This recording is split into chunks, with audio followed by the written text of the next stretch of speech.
Coach Ash, yesterday we got an opportunity to talk to a lot of the players, a lot of them on the defensive side of the ball. They're all excited about the defense. And I got a question for you. Everyone talks about the rugby style of tackling. Can you explain what that exactly means, the rugby style of tackling? Yeah. There's a lot of people out there that refer to a certain tackling style as rugby tackling. It's just shoulder tackling. Years ago, player safety became a really hot topic of conversation around, how we coach the game. And as we went and researched ways that we could make this game safer, a lot of those conversations were around tackling, and we wanted to be able to be on the forefront of trying to tackle in a way that we could reduce the number of blows to the head. And there's an old school way to do it, and then there's more of a new school way to do it. And I studied a lot of rugby, and I see the physicality in those styles of tackling. And they don't have helmet, they don't have protective gear on, and they're using their shoulder.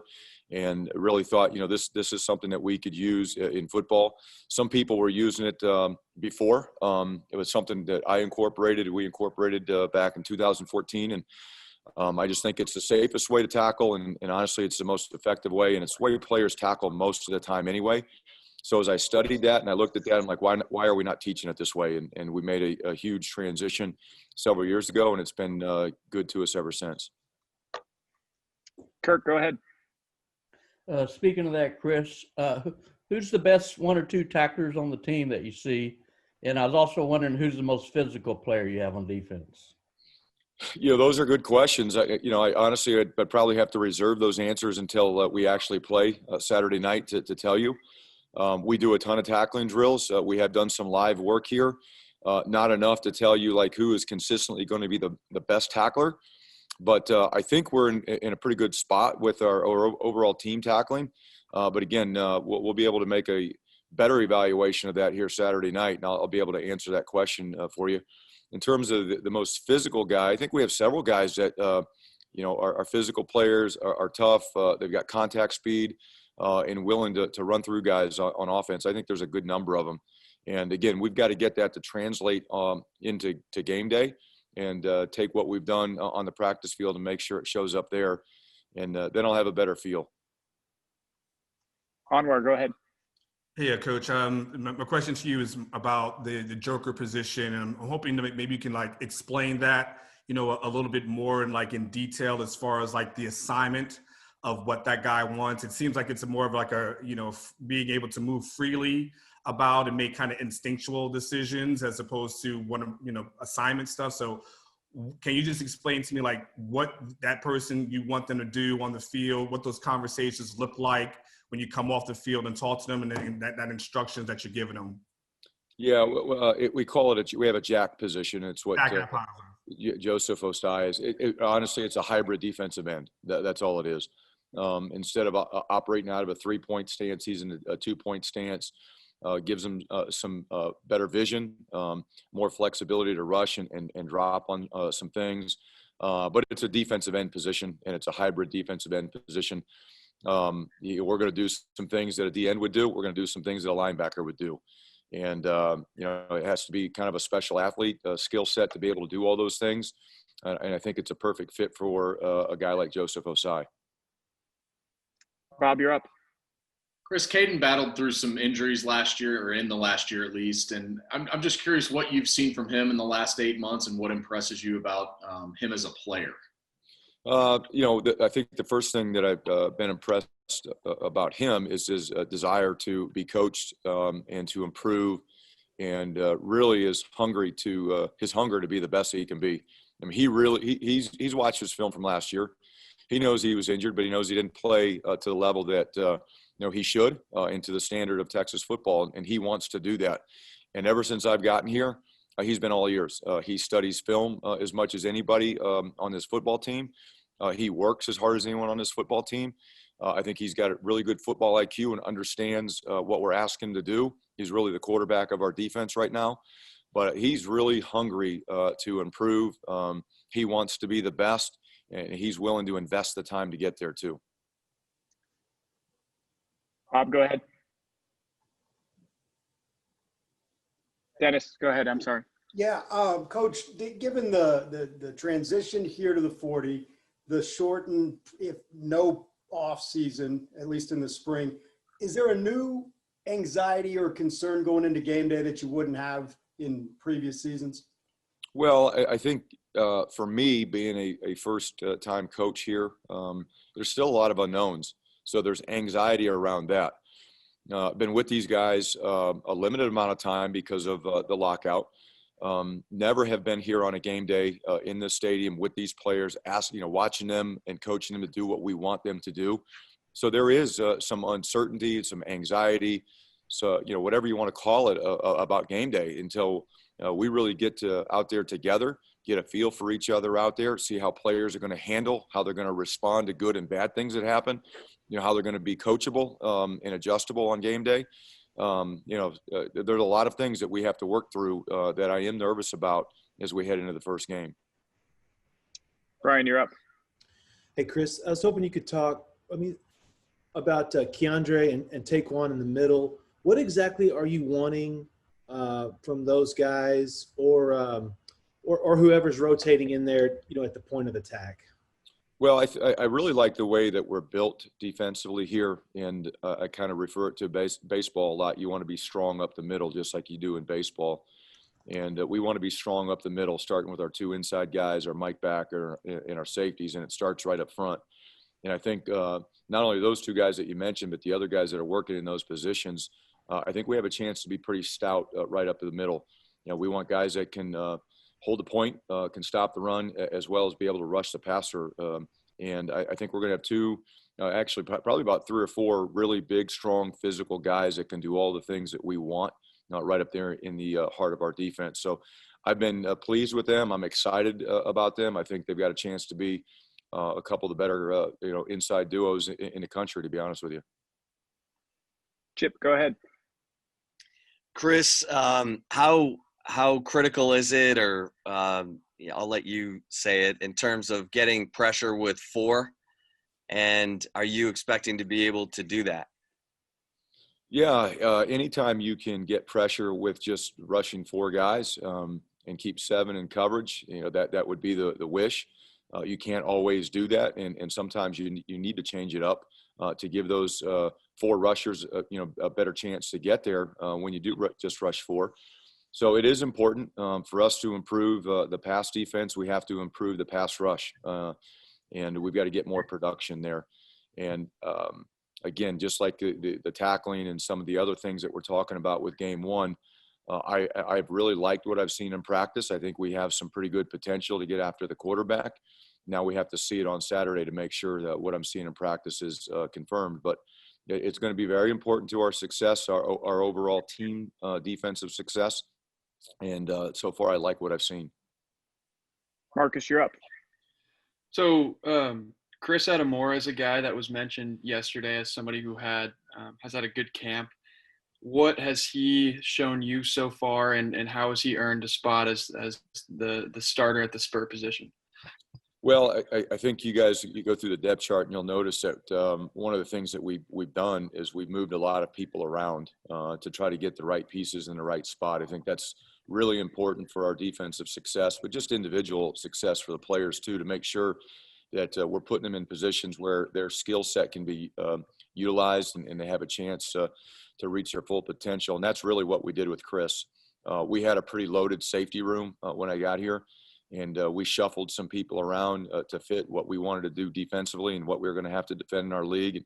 We moved Chris to a spur position, which in my opinion is going to be one of the tougher positions on our defense to play. Got to have a very unique skill set. He's got to be big enough, tough enough, strong enough, physical enough to play in the box at times. But he's going to have to be skilled enough to be out in space and play zone coverage as well as man coverage. And Chris is one of the few people, in my opinion, that has the skill set to do all of those things. And that's really why we put him there. And what we've seen out of practice has been pretty impressive, and I'm excited to watch him play. Nick, go ahead. Hey, Chris. Just kind of curious about, I'm sure there is always some nerves heading into your first game with a new team, new program. And I'm sure the state of things right now, how they are in the country, have maybe increased those nerves a little bit. But I'm just kind of curious, for you personally, I know it's been a really unusual and bizarre offseason for literally everyone. But just for you, what's the lead up to the start of this season been like? And what's the feeling now knowing you're just a few days away from actually playing football when that, just a few months ago, that didn't seem like a possibility? Yeah, I mean, the lead up to the season was completely different. All the way up until when we started training camp, the rules changed there in July and what we could do with our players because of the time missed in the spring. So it was completely different. And it's hard to explain. Just, you kind of go through your career and you kind of have a set pattern, a set way that you go about doing business. And then it's just like the players, it's thrown out the window and you have to adjust and adapt. And that's what we had to do. I can tell you right now today, I feel really good about where we're at. We made some tweaks and adjustments to our scheduling, our planning, our preparation on how we would do things with our guys. But I feel right now today that we're in a pretty good spot. I think our players really have a good grasp of what we're asking them to do. I think we're fairly healthy, knock on wood. Really everybody's hungry and excited to get out there and play. And again, they talked about the uncertainties, the unknowns with us as a group together, but we are really excited and hungry to get out there and go through a game together. Max, go ahead. Hey, Coach, in just the limited time you guys have had together as a team, curious what your impression has been of Sam Ehlinger and just the importance of his role kind of within your organization. Yeah, I mean, to start about the importance, I mean, if you look through the history of football, not many teams have won without a really good quarterback, and I think we've got a really good quarterback. So that's a great place to start with any football team. But I think the thing that makes him a great quarterback is his competitive spirit. He is a true competitor. He's a great leader. He competes. He works so hard every single day. And I don't coach him. I'm not on that side of the ball. I'm just giving you an observation from what I've noticed in workouts, in weightlifting sessions, and at practice. And we like going against him every day because he makes us better. He can throw the ball, he can run the ball, and he's going to flat out compete. And that's what makes him who he is. Chris, you got a question? Yeah.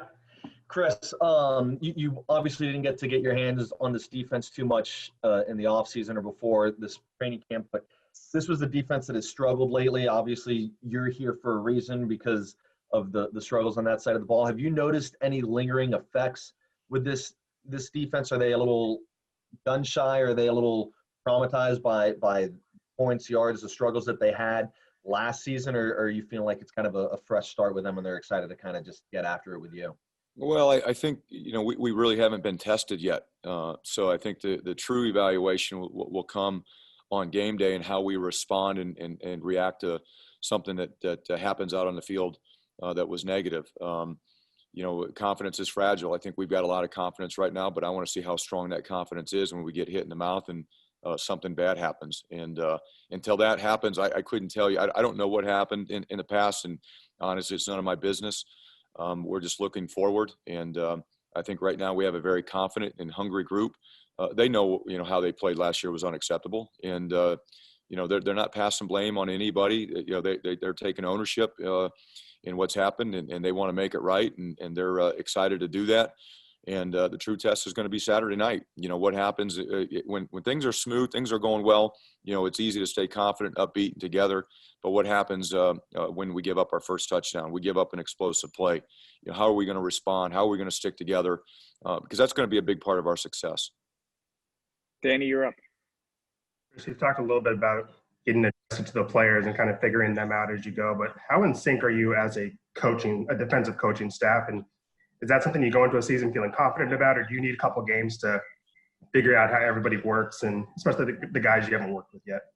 Yeah, I love our defensive staff. I really do. A number of those guys I've worked with in the past or have known in the past. A couple of them I have not. It's the first time we've been together. We haven't been out there on game day, but we have been at practice a lot. We've been in the war room, so to speak, in the defensive staff room for a lot of hours together. We've got some smart coaches. We got some really good coaches. They know what they're doing, and I'm excited to go out to game day with them and go to battle with those guys, just like we are with the players. And again, we'll be judged based off their performance on Saturdays and how we can adjust and adapt and coach and keep our guys together on Saturdays. But I like where we're at right now. I really like our staff. I like the players a lot. I like the connection, the chemistry that I've seen so far out of the staff and the players. And all those things are really, really important. And we're not even talking about X's and O's. We're talking about just our ability to get along, to work together, and be able to push each other when we need to. And it's been good so far. Kirk, you're up. Yeah, Chris, how would you assess the transformation of Reese Lato at the jack position, and what kind of impact do you see him having? Reese has been one of the surprise guys on the defense. I don't think anybody would have expected to be asking a defensive question about Reese, in the past. When we had the conversation about just trying to identify who could play for us, Reese's name came up. He'd played defense in the past in high school, and I guess was a pretty good defensive end in high school. And he was a guy that had some position flexibility, and we needed some people. We needed some help. So he gladly did it. We put him in, the jack position there with Joseph, and he's done a great job. He really has. He's Mr. Consistency every day. He works every day. He understands football, doesn't make mistakes. He understands fundamentals, tries to play the game the right way. We've actually dual trained him at a couple positions in case, things happen as we go throughout the season. And he's done a great job with that. So I'm really glad that we made the switch with him. Honestly, I couldn't imagine the position without him making that move. We'd be pretty thin. So I'm really pleased with him. We got time for the last three in queue. We'll start with Dennis. Coach, do you go into a game day with certain benchmarks or numbers that you want your team to hit? I don't know if you could share any of those, and like what are some of the boxes you have to check on a game day? Yeah, that's the first and most important stat. We want to play great defense. We know here that championship football is the standard and the expectation, and we have a saying: you got to score points to win games, but you got to play defense to win championships. And we want to play good enough defense to win a championship. And there are a lot of metrics that we could go through when we talk about. It starts with our effort. We want to make sure we play hard. When that film is over, we're not looking at a lot of loafs. That's the first thing. Mental errors. We don't want to beat ourselves with mental errors. That's another huge stat that doesn't show up in the box score. Loafs, we don't want. We want to play with great effort, and we don't want to beat ourselves with mental errors. Those are the two most important things. And in terms of stats, it's all about points. Our job is to deny points, and if our scoring defense is great, then we're probably having a chance to win games. And that's the number one thing. There's all kinds of other things with rush defense, pass defense, sacks, negative yardage plays, red zone defense. All of those things are important. But at the end of the day, it's about points, and it's about playing hard. It's about mental errors, not beating yourself. And those are some of the things that we're going to look at. Time for two last ones, Chip and then Mike. Chris, can you talk about what you've seen from Deli Adeoye? And I know he's been hurt and came back to practice this week, and also Juwan Mitchell in the middle, and then what you've seen from DeMarvion Overshawn at weak side? Yeah, I think the linebacker position is still a work in progress. The Mike and the Will position specifically. I've seen some really good things out of all of those guys, but there's a lot of unknowns, just like the defense. You've got DeMarvion, who's a guy that, again, we moved positions. And thankfully we did, because it'd be pretty thin without him there. But he's done some great things in practice, really fired up about him. David Benda's another one in there that's done a great job here in training camp. At the Mike linebacker court, Juwan, Deli, they've all done some good things. Again, now we've got a seat on game day.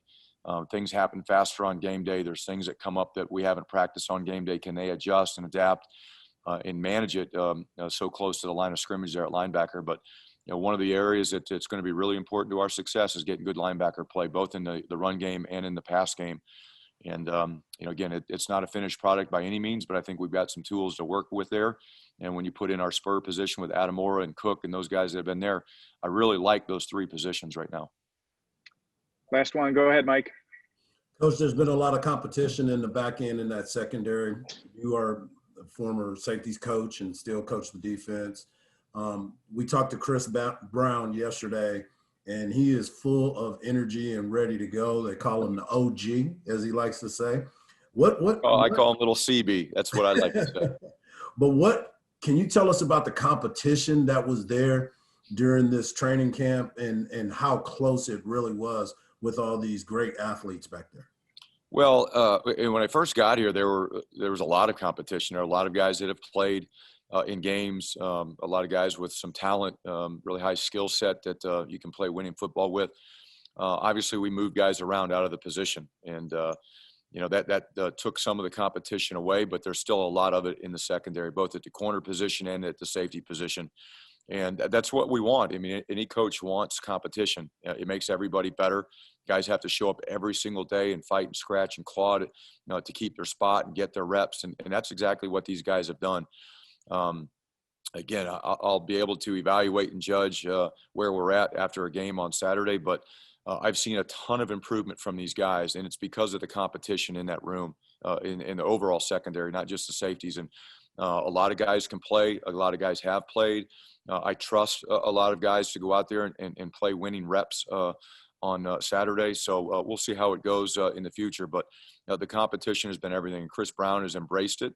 He's one of the guys that's really embraced it. He shows up every day with energy and enthusiasm, wants to be coached. He wants to go out and compete. And it's been a lot of fun to be around him. Mike, good to see you. I guess just tell us what you like most about what, the offense looks like coming through camp, and what questions or concerns, your biggest questions or concerns going into the first game.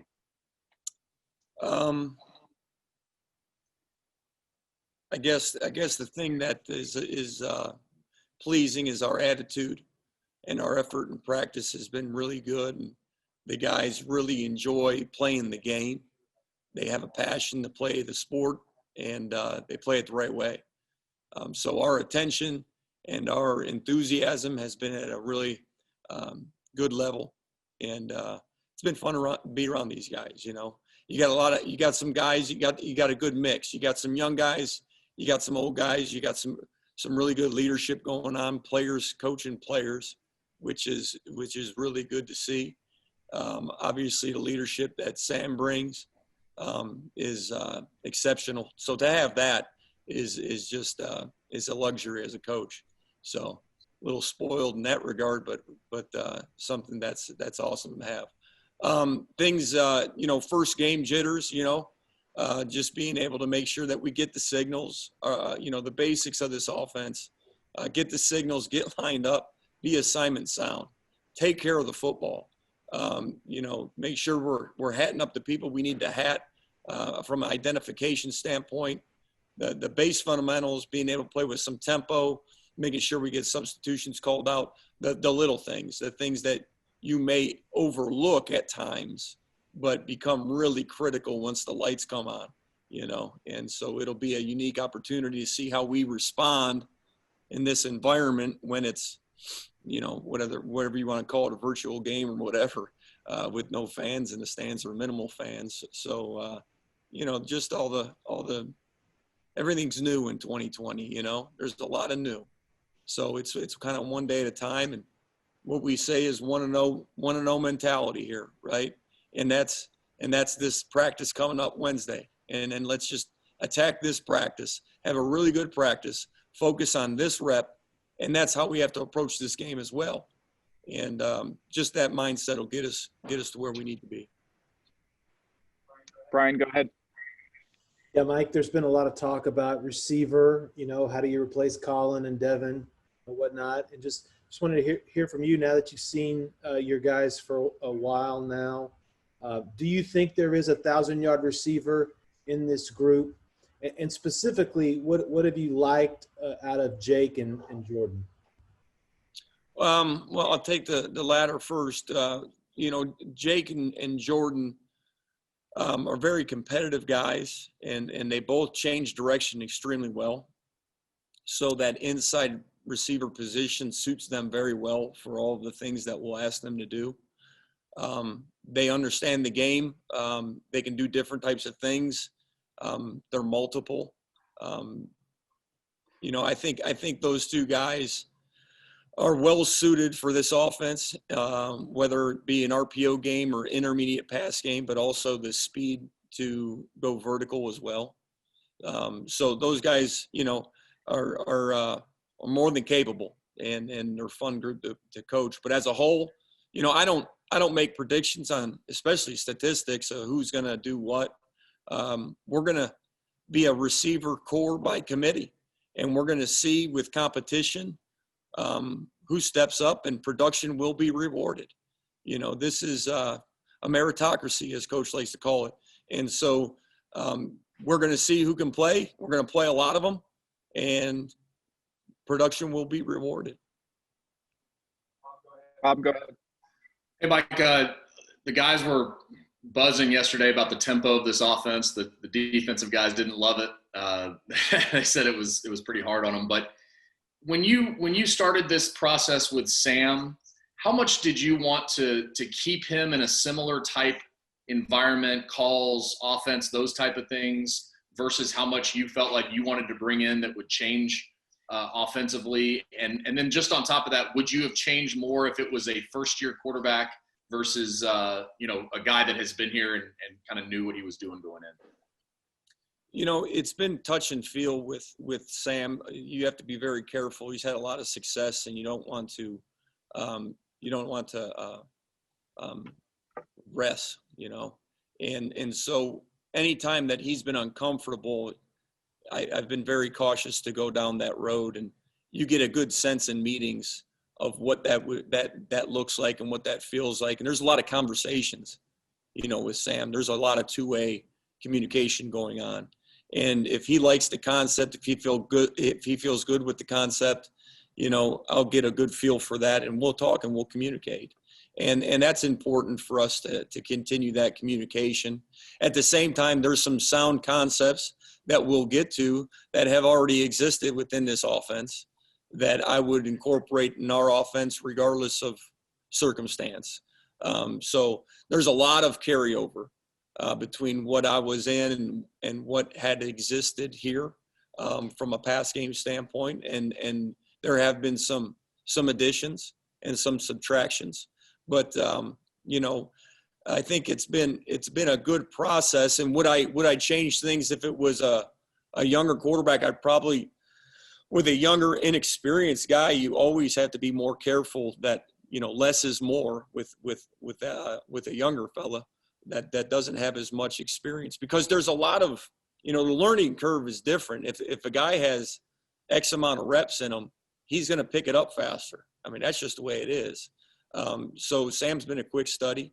Everything that we've put in that's been new to this offense, he's picked up very well so far. And, you know, practice is one thing and game's another. So we shall see. But we anticipate him, you know, being very fluid with his progressions. There hasn't been any confusion really with him. He's been fantastic. You know, protections is something that he's masterful of.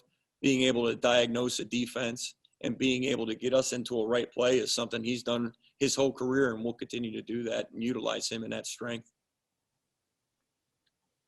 Dennis, Coach, given your first year here and just the crazy off season, unlike any other, where's your just general comfort level with this offense? When do you think you'll be settled or like normal? How long will that take? And what do you have to see on a Saturday, on a game day, from your offense? I feel pretty settled with this offense right now.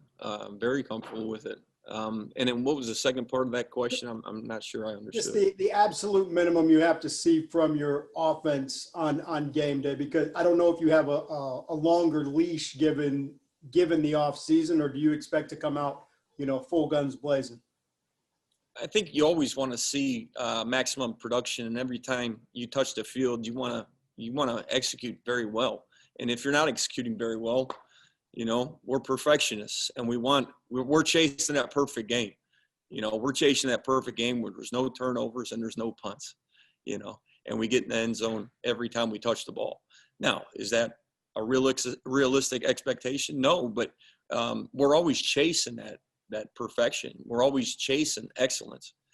So whether we put up a bunch of points, you know, there's something to be corrected. If we don't put up enough points, there's going to be something to be corrected. So it's all about teaching and improving. And I think, if you set yourself up going into a game saying, if we accomplish this and this and this, we're going to be satisfied. We're never satisfied. That doesn't happen. It's just we constantly have to improve. And that's the nature of this game, because once you think you figured it out and you think you're there, you're going to get caught from behind. Somebody's going to catch you. That's a trap. That's a trap mindset. So you're never there. It's never good enough. And so what will that be like? I don't know. But we're going to continue to practice hard. And when we touch the field, it's hair on fire, and we go a million miles an hour, and we don't stop until the whistle blows. And that's it. And then we play the next down, and the next down, and the next down, and then we do it the next week. And that's just the mindset that we take, and that's the approach. So I'm sorry to be a bunch of coach speak on that, but, we want sound execution. We want to minimize any mental errors. We want to minimize any misalignments, inexcusable. So we have to be assignment sound. We have to secure the football, and we have to play extremely, extremely hard with great effort. And, what the production looks like, the production's going to be what the production is. And we have to improve upon that, whatever it is. Kirk, go ahead. Yeah, Mike, do you bring Bijan Robinson along slowly, or do you just unleash him? And are there enough carries for 3 running backs, or you usually just go with the hot hand? I think Coach Drayton will do a great job managing that, and we'll find out as the game progresses. There's no doubt that this is a talented backfield, and it's going to be a backfield by committee. And then when one young man emerges, like the hot hand, as you say, obviously we have to be smart, and we have to continue to utilize our personnel strengths. It'd be silly not to. You had the best players play. The best players play. At the same time, this is going to be a long season, and it's going to take all 3 tailbacks that we have right now that are going to be playing significant time to get us to a championship. And so to pigeonhole yourself right now and to say that we're going to do exactly this or exactly that probably isn't the best thing to do. I think it's smart to get all 3 guys ready and to share as many reps as we possibly can. And that when we see one guy emerge and it becomes blatantly clear, I think you'll see it start to tilt in a direction. And Bijan, how's his development coming? Very good. He's a physical back. The contact level is something that any freshman, when they come in, are they ready for the contact? And he's shown signs of toughness, and strength levels are good. So we're excited about him. Chuck, you up. Mike, you've got a history in this league, and I was just curious. I know you're hoping for the defense to do its job, but even against good defenses, sometimes Big 12 games have a way of turning into shootouts. I remember that 65-55 game against Oklahoma when you were at Oklahoma State, and some games against Texas Tech and others. When you get into that situation as an offensive coordinator, what's the feel like, and do you look at that as being kind of a special challenge, and what's it like being in this league where that's sometimes is the norm? That's just the reality of it, and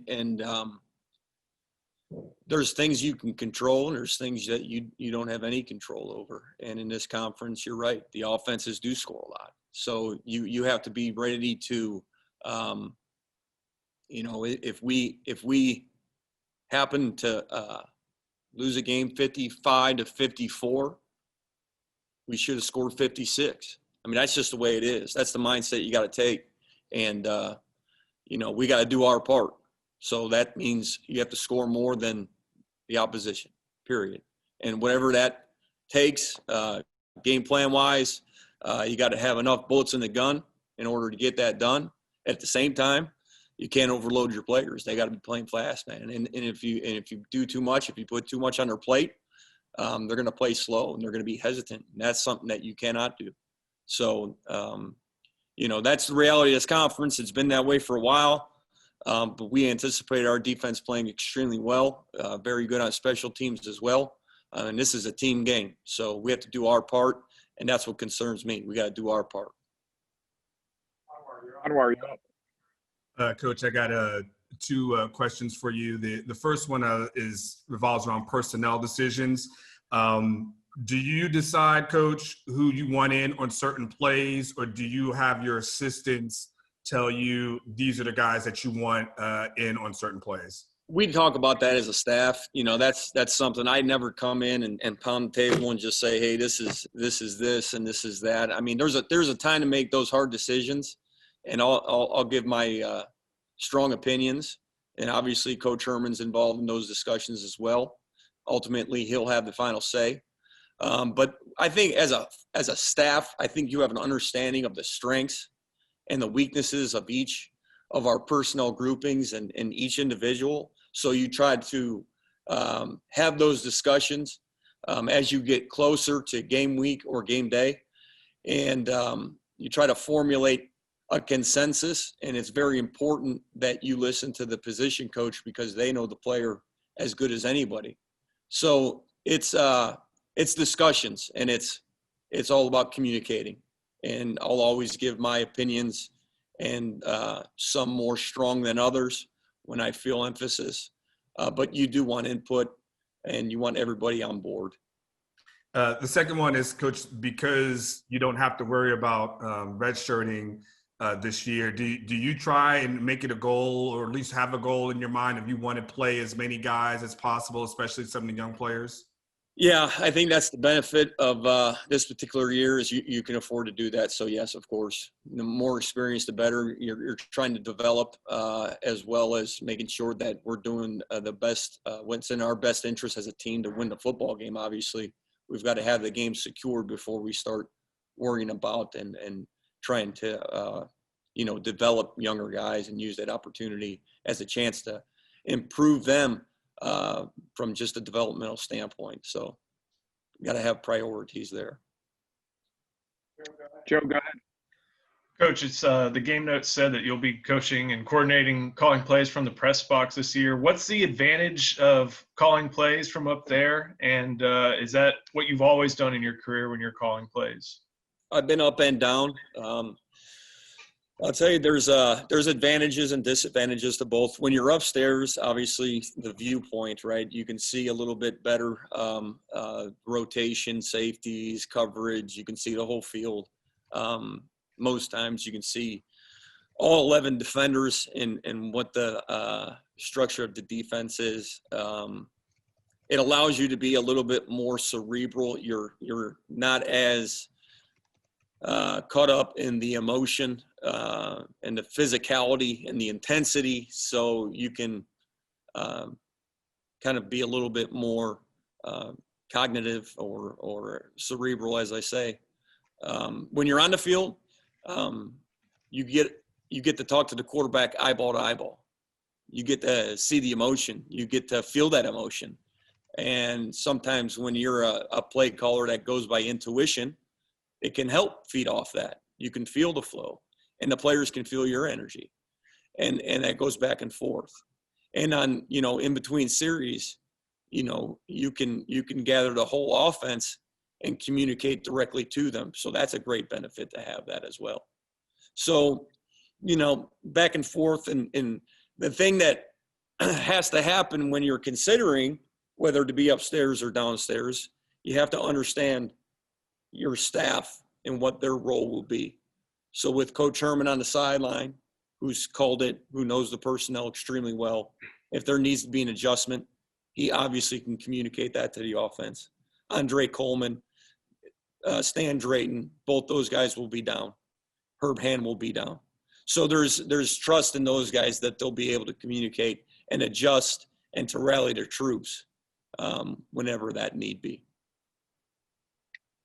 Jeff, go ahead. Hey, Mike, Coach Herman was saying that, in camp, you guys worked with 12 personnel quite a bit, and some of that was out of necessity with some guys missing time at wide receiver. I guess two questions. What, in your opinion, philosophically, are the advantages of running 12 personnel? And then this tight end group, I don't know if surprised or impressed are the right words, but what has just been your overall take on this tight end group throughout the preseason? They're versatile.